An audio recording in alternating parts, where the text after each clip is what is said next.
Welcome back to the channel. I'm your host, Anthony Wade. It is June 14th, which is also known as Flag Day, which is also known as President Trump's birthday, and it's also known as No King's Day. So for today's episode, we are going to back to the unfortunate world of the NAR Dominionist Charisma News, which is basically a media extension for the Republican Party in this country, run by Stephen Strang. Strang's job is he's a political operative disguised as a Christian. And that's why the majority of things on Charisma News are in complete support of their idol, Donald Trump. And the Arminianism, I have said consistently, I believe is the last idol of the church age. And I want to make sure we're clear up front. Even though politics is involved, this is not a political discussion. This is a Christian discussion. As citizens of this country, carnally, we have the right to vote for whoever we want, support whatever we want politically. Neither party cares one lick about the cause of Jesus Christ. But one pretends to, and that's the problem. And it engages and uses pastoral, useful idiots like Shane Eidelman, Jack Hibbs, Mario Murillo, quite possibly your local pastor. What they do is they take two wedge issues politically, they trump them up, no pun intended, into being the only thing that God cares about. And they sell you on people who are clearly just as morally deficient as those they oppose, but they wrap them up in Jesus and pretend they're righteous. That's the number one problem with dominionism, is it confers righteousness where it does not belong. If you have concluded politically that your choice is the lesser of two evils, and that's all you could really ever argue. You can't argue righteousness upon anybody, especially politicians. But if you've concluded that your choice is the lesser of two evils, be careful that you don't lose sight of the fact that you're advocating still for evil. God is not going to be impressed with your conclusion that it was a lesser evil. I believe it was Spurgeon who actually said, when presented with the choice of the lesser of two evils, I choose neither. So please don't get this twisted either, like so many do on the political side. Speaking against one thing doesn't mean that you're supporting the other.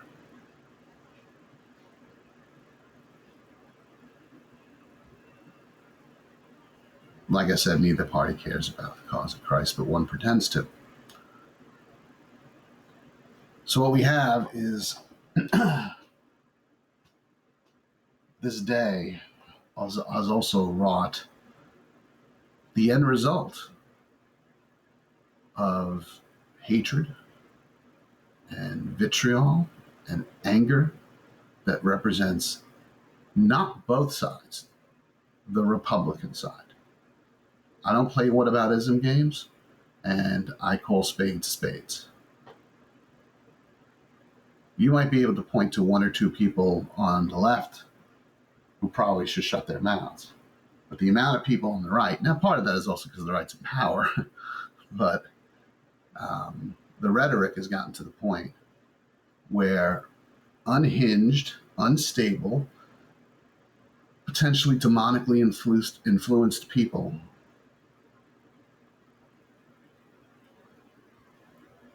they don't understand and can't parse out.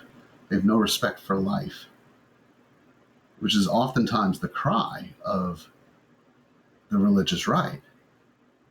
But it's their folks that then go and do what happened this morning when a man who clearly is influenced politically And I would wager is probably influenced from a Christian nationalist standpoint, because he also was planning on targeting, I believe, abortion clinics. Dressed up as a police officer, and at 3 o'clock in the morning banged on the door of a state senator in Minnesota that was progressive Democrat. And when her and her husband opened the door, he shot them both to death. The word for that is assassination. And he tried to do it to a different one as well. He had a whole list of people that he intended to assassinate.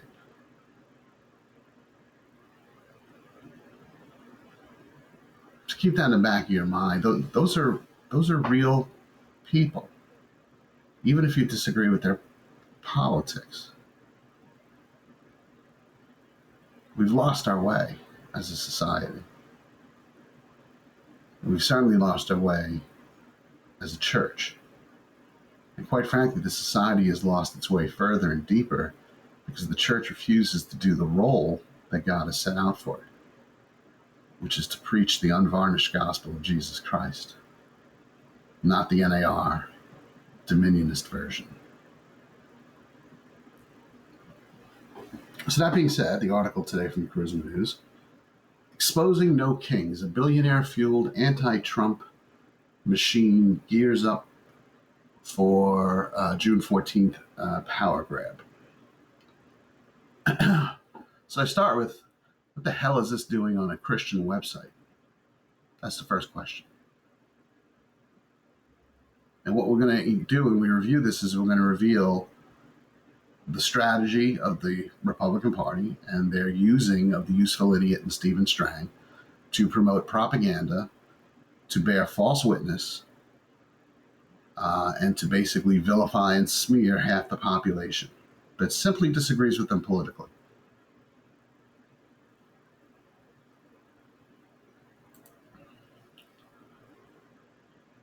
As America prepares to honor the birthday of President Donald J. Trump on June 14th, the day, let's just stop there. That is not allegedly what the military parade that's going to happen in D.C. momentarily was supposed to be about. It's supposed to be celebrating the 250th anniversary of the U.S. Army and Flag Day, I guess. Now everybody knows that Donald Trump wanted the parade because it's actually his birthday. So it's interesting to see Charisma News saying the quiet part out loud. But this is the idolatry of NAR dominionism, that we're honoring the birthday of the president by rolling tanks through the streets of D.C. They continue, a day patriotic Americans view as a celebration of freedom and resilience. Another force is mobilizing. It's not grassroots. It's not spontaneous. It's not even American in spirit. Who the hell do you think you are? You are entitled to your opinion as an American, and other people are entitled to their opinion as American. But either way, Jesus Christ has nothing to do with it. He does not endorse either carnality. Mark Driscoll, famously, before the election, wrote a ridiculously absurd article about how he knew. I'm sorry, I think he wrote a book actually that about who Jesus would vote for. But Mark Driscoll's a freaking idiot. Everybody should know that. He's a doctrinal moron.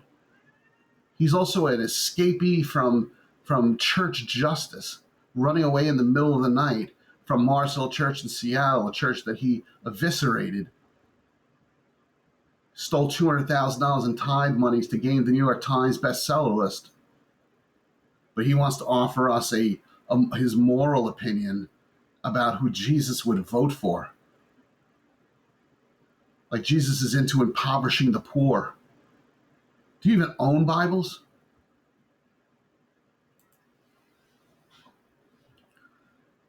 But what they have to do here is they have to convince you that the protests that are the No Kings protests, that I believe there was 21,000 separate protests that were planned across this country today, that they're not real. What they're calling is they're not grassroots. They're not spontaneous. Well, I mean, granted, if you're going to plan multiple um, protests on a specific day, there does have to be some coordination to it, right? That's not abnormal, but it certainly is grassroots. This posted 3 o'clock today. This picture, one might think, is New York City. Maybe it's Miami. Maybe it's Philadelphia. You'd be wrong. This is Idaho. You can't get more grassroots than Idaho. You can't get more blood red Republican than Idaho. So if you don't know what you're talking about, don't continue to make yourself a fool. This is the streets of New York City today. You know, we can go on, but the point being is that, yes, there had to have been some coordination, but the notion that somehow it's not grassroots is ridiculously stupid. And the fact, or the charge, that it's not American in spirit means that you don't understand even what it means to be an American, because America was built on protest. It's actually the First Amendment in the Bill of Rights. It's also directly next to the freedom of religion. The article continues, it's a highly funded, tightly organized, strategic, deceptive campaign designed to look like a peaceful protest, but fueled by the fury of the globalist elite. Ooh, the boogeyman, the globalist elite. Nonsense. What you have is you have a lot of upset people in this country. Now, you can disagree with them about what they're upset about. That's the beauty of this country, is that you can have your opinion and I can have my opinion, but neither one of us knocks on a state senator's door at 3:30 in the morning and shoots them in the head.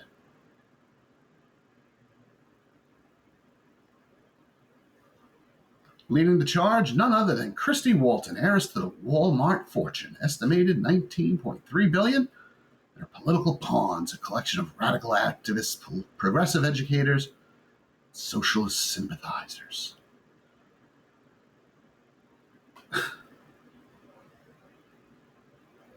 The name of the operation is No Kings, but behind the noble-sounding rhetoric lies a disturbing agenda to crush Donald Trump's influence, undermine constitutional authority, and destabilize American sovereignty. Yeah, no, there's none of that going on. Certainly, it's against Donald Trump.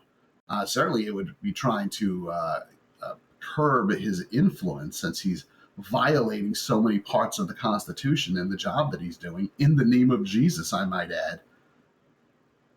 It's not destabilizing American sovereignty, you idiot. This is, by the way, written by Phil Hotzenpiller for Charisma News. Christy Walton, billionaire power broker, not benevolent philanthropist. So here comes the smear job.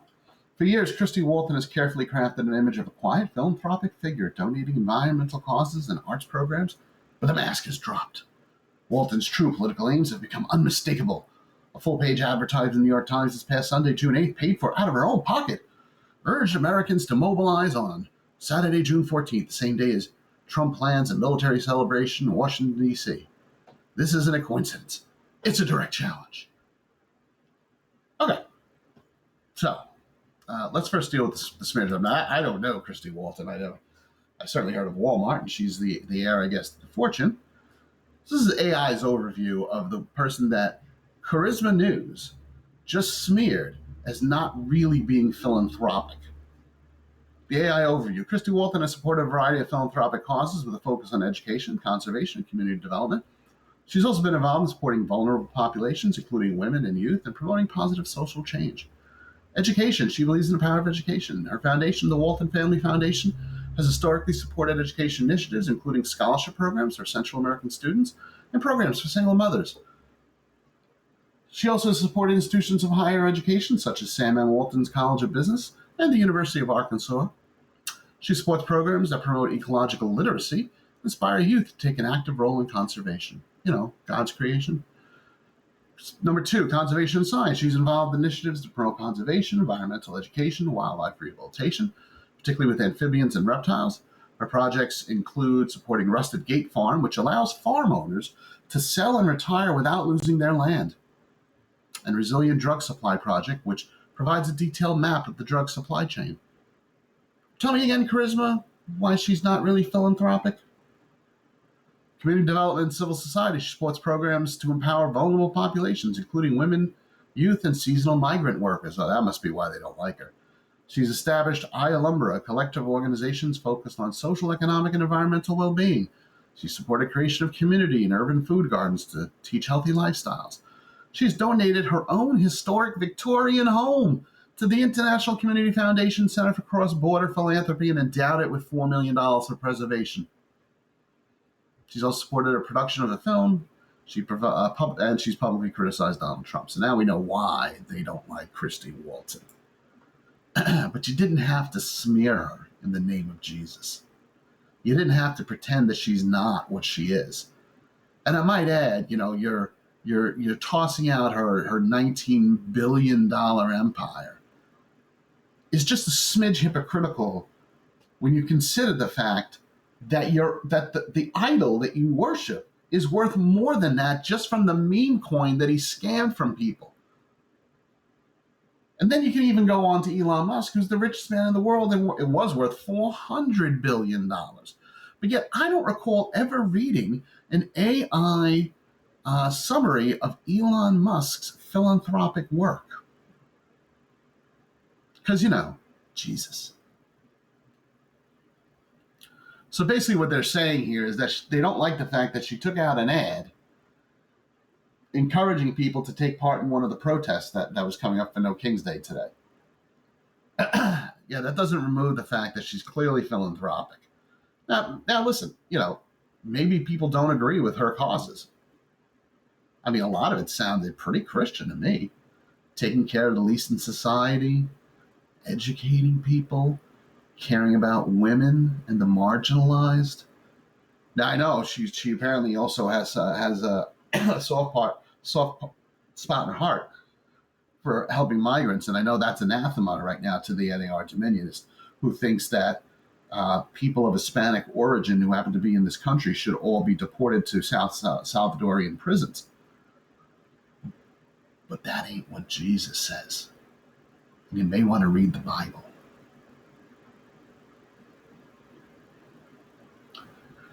Don't expect a protest in D.C. No Kings is deploying strategy of distributed unrest, focusing their actions in hundreds of smaller cities to create the illusion of a national consensus while avoiding the spotlight of scrutiny of federal oversight. Yeah, no. The bottom line is the idol that you worship threatened that if there was protesters in D.C. for his beloved parade for his birthday, that he would be met with a strong force or something to that effect, if I remember correctly. I just showed you pictures from New York City and from a major city in Idaho. It's not trying to create illusion. It's anything again to just you disagree, and I get that. But instead of just making your point for why you think what you believe is better, it's you have to demonize anybody who has any kind of disagreement with you. On the surface, No King's platform claims to be about democracy and decency. Their website declares, in America, we do not do kings. It accuses Trump and his allies of defying courts, which they've done, disappearing people, which they've done, slashing services, which they've done. But this is political theater, crafted sound bites meant to cloak deeper intentions. No, this is actually what they're protesting.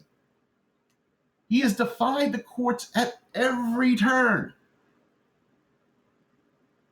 He disappeared over 200 people to a Salvadorian prison. He completely eliminated USAID, slashing services for Ebola prevention, to stop the spread of HIV, to stop cancer research. This isn't like, this isn't political theater. People are upset because of things that are happening to their lives. But you have no respect for that. And you know what? You're entitled to have no respect for that as a politician or as a political activist or even as somebody with a political opinion. What you're not allowed to do is put it on a Christian website and pretend that this is Jesus's position, because it's not. This isn't grassroots democracy. It's astroturf activism seeded by billionaires and executed by professional organizers. What's worse, it's being marketed to Americans as patriotic resistance. When in reality, it's the very embodiment of elite manipulation. Just absurd. Just stop. You're embarrassing yourself. You're embarrassing Christ. You're embarrassing the cause of the gospel. Let's be clear, this is not about preserving democracy. It's about preventing Trump from returning to power. Trump's already returned to power. What are you talking about? Are you talking about he's going to run for a third term and he's going to violate the Constitution that way? You can pretend whatever you want to think things are about. The people who are actually doing it get to say what they think it's about. That, again, is the beauty of this country. Not thinking that your opinion is the only one that matters, so that it's no big deal if you go knocking on a state senator's door at 3:30 in the morning and blow them away with their spouse, with their husband. The timing cannot be more telling. The Walton-Weingarten nexus, a dangerous partnership. Walton's not alone in this fight. She's joined by ideological allies who've been quietly influencing American life for decades. None more damaging than Randy Weingarten, the powerful head of the American Federation of Teachers. Weingarten, a lifelong progressive and key figure in the public education system, has arguably done more damage to American youth than any politician in recent memory. Under her leadership, America's classrooms have become laboratories for gender ideology, critical race theory, and pandemic lockdown hysteria. While test scores plummeted, mental health crisis soared, Weingarten's union poured resources into political causes, many of which now align perfectly with the No Kings platform. The two women, Weingarten and Walton, represent a toxic blend of money and influence, control over the classroom, and the checkbook, merging to push a vision of America looks more like a socialist Europe or a communist China than a constitutional republic. Well, it's odd because a constitutional republic, last time I checked, allows dissent. It allows it. It doesn't just smear it, number one. Number two, and this is no endorsement of Randy Weingarten, but what exactly did you expect the president of the union, of the teachers union, to support when you consider that the current administration is eliminating the entire Department of Education? Do you even listen to yourself? But there's more smears within here. There's this nonsense about, oh, she's promoted critical race theory. There's been no critical race theory in any public education in this country. That was like a graduate level thing. Pandemic lockdown hysteria. Weingarten had nothing to do with that. The government had something to do with that. And who was the president? That's right, Donald Trump was the president during that. Test scores plummeted. Education in this country is a disaster. And I agree that the union protects bad teachers. Let's just say that. But it's easy to go back. It's easy to look back 5 years ago and pretend you knew better than the experts, because you didn't. And there was a worldwide pandemic, and it was not bogus. It killed 7 million people. Stay in your lane. Adding fuel to the fire is the tech billionaire turned globalist expat, one of Walton's close political allies who made his fortune in Silicon Valley before selling his company and relocating to Shanghai. There, he has embraced the values of the Chinese Communist Party, praising its efficiency for centralized control. This isn't a conspiracy theory, it's a blueprint. From Beijing to Brooklyn, the message is spreading: America must evolve or perish, and evolve means adopting centralized control, digital surveillance, and suppression of this. What are you even talking about? Who are you talking about? A tech billionaire turned globalist Who? Who are you talking about? So you're just going to throw something out there and you're just going to make up a story in the name of Jesus? Perhaps the most disturbing layer of this unfolding story is the corporate complicity of Walmart itself. Long hailed as a beacon of American enterprise, Walmart has increasingly leaned left in its corporate giving and DEI policies. Yeah, you can't expect that there should be equal inclusion. Jesus is not about empowering minorities, says the Christian nationalist. Jesus wasn't white, by the way, just to be clear. Long hailed as a beacon. I already said that. DEI policies, internal sources suggest corporate funds are quietly supporting No Kings efforts through aligned foundations and intermediaries. Internal sources, who you don't mention, suggest that corporate funds are quietly supporting. So let me translate that for you. You have no idea what you're talking about, and you're just throwing it out there to try to, like, as red meat to the base and hoping that they lap it up and think that that's a fundamental statement of truth, which it is not. Put up or shut up. Christy Walton may be acting independently on paper, but make no mistake, Walmart's board knows what's happening. In an era where corporations influence elections as much as ballots do, this kind of financial firepower is political warfare. They don't need tanks, they have tech. They don't need laws, they have lawyers. They don't need truth, they have the media. Whatever, dude. Like you're not like there's no corporations on the right side, on the right wing side. Are you kidding me? They're all caving. Who stood behind President Trump on Inauguration Day? The top tech leaders, the people who ran Facebook. So what's the end game? What exactly do these billionaires want? Well, which billionaires are you talking about? Because this president's cabinet has more billionaires than anybody in history, by far. The number one first buddy was worth $400 billion. Donald Trump has made, I believe, $50 billion just from the meme coin scam that he put out the day before the inauguration. So stop clutching your pearls. They want a future where global governance trumps national, I guess that was pun intended, trumps national identity, where borderless commerce replaces sovereign policy, where elites rule not through votes but through influence, where your values, faith, and your freedoms are secondary to their vision of a just society. A society without Trump, without constitutional constraints, and without inconvenient obstacle of we the people. No, again, you're just one side of the equation. You're just one opinion. There's other opinions, and they're in contrast to yours. And you should be able to have an intelligent debate instead of smearing them and lying about them, and doing so in the name of Christ. Society without Trump, he's done. He's a lame duck. He's got 3 years left and he's gone. Constitutional constraints, what is that, projection?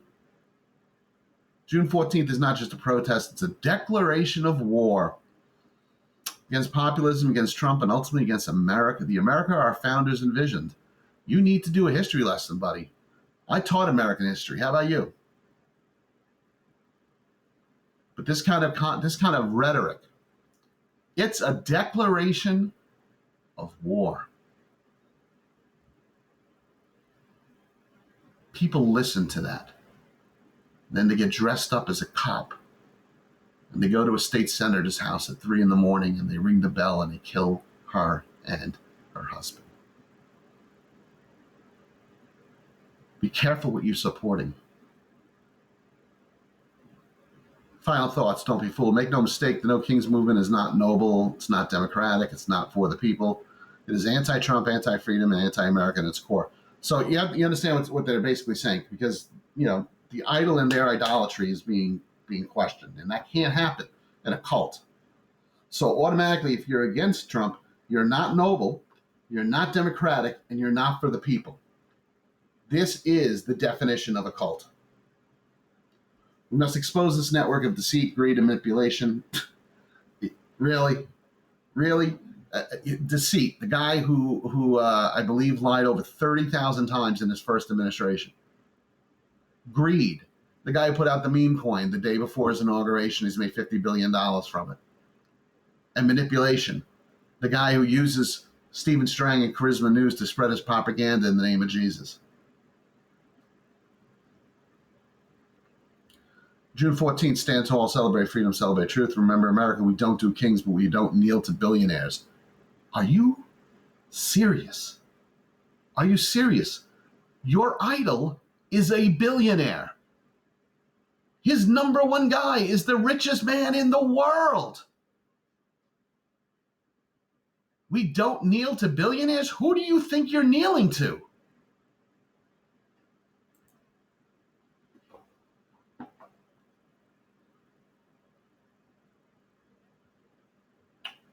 We don't do kings. In this country, more importantly in the church, other than the King of Kings.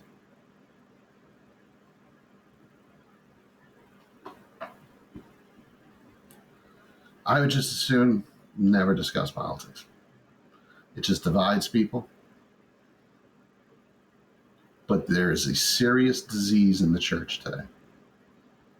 It's the last idol of the church age. It will carry on until Christ comes back. And people line up on Judgment Day and say, Lord, Lord. Lord, Lord, didn't we call Christy Walton names? Didn't we pretend that, the other side was kneeling down to billionaires while we were basically extolling the virtues of billionaires?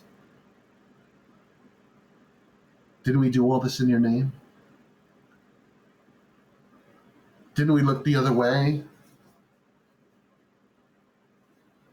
when people were ghosted out of the country?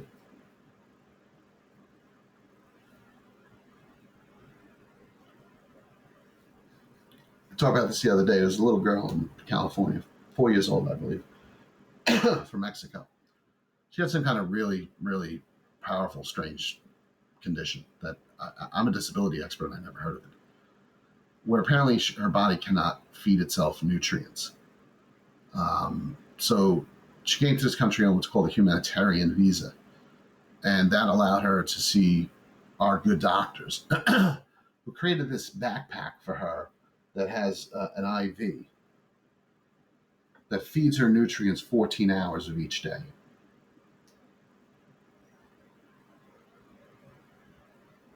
The Trump administration sent her family an email telling them that they were revoking the visa and that they had 7 days to get out of the country.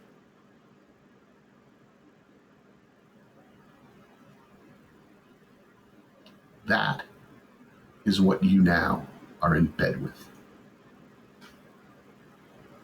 The doctors basically said, if you do that, she's dead. Now, thankfully, the administration relented under the pressure from the community. So at least that little girl gets to continue on with life. I don't know what happened to the other 4-year-old that was whisked away out of this country without her cancer medication and stage 4 cancer. I don't know if she survived. If your only argument is, something like you extrapolated from like the Torah regarding the establishment of borders, good luck explaining that to Jesus. Because you have to ignore his entire gospel to think that the behavior that we're visiting upon other human beings is vaguely Christian.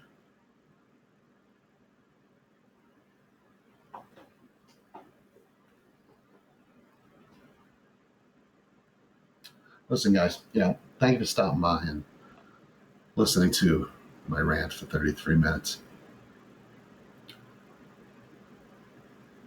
Again, and I've said this before, we can reasonably disagree. It'd be easier for me to just sit here and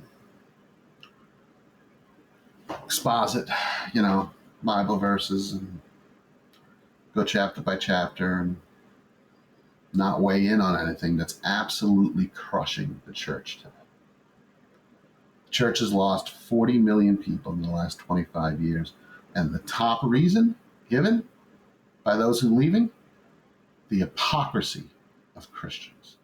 And that hypocrisy starts with and ends with the NAR Dominionist movement.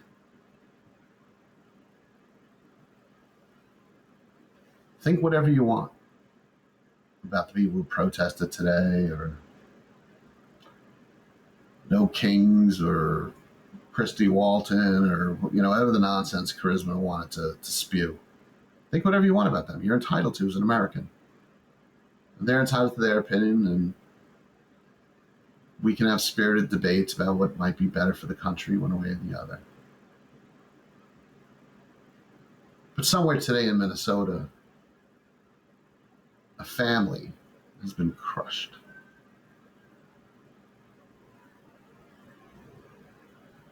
Because somebody listened to the declaration of war that was made in this article by Charisma News, pretending to represent Jesus Christ,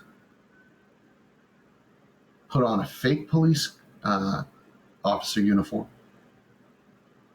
banged on the door at 3:30 in the morning to a progressive Democrat state senator, and assassinated her and her husband. And tried to assassinate another state senator and his wife. They survived the surgery and look like they're going to survive. The other two didn't. And this guy had a list, included abortion clinics. I wonder where he got that idea from.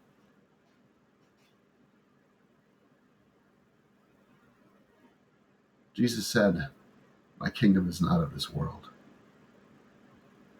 for a reason.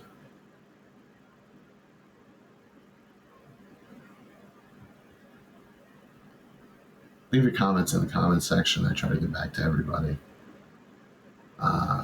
Give it a thumbs up if you like. Share the video. Test everything and hold fast.